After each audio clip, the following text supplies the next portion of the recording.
Good evening, everybody. I'm Pierre Roberge, the Daily Trader. It is January 26th, and we are going to take a look at Palantir stock from a technical analysis perspective.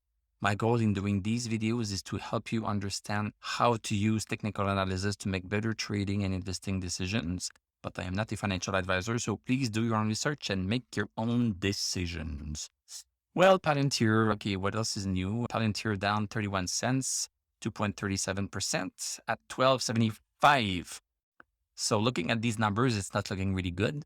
But looking at this year, it's not so bad. It's not so bad, huh? Because we made a higher high today. So some people bought the stock higher today than yesterday. Those are the lucky people. But then the selling pressure brought the stock down.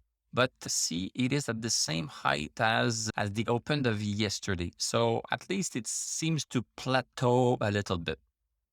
Okay, yeah, I'm grabbing at straws here, but the fact is a fact. So it's plateauing a little bit. So that's the good news.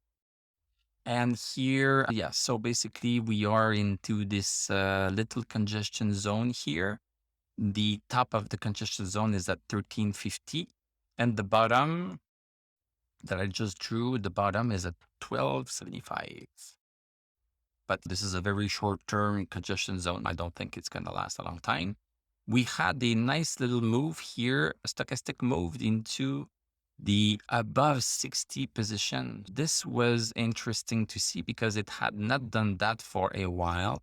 So this is a little bit of a glimpse of its strength, but then it came just back down to 1275.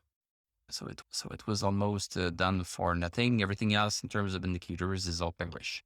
So again, until we break this resistance, nothing to see here. Thank you very much for watching. Thank you for liking, commenting, subscribing. You can become a YouTube member. You can click on my TradingView affiliate link. I'm going to wish you a great evening. We are going to talk tomorrow, and I'm going to tell you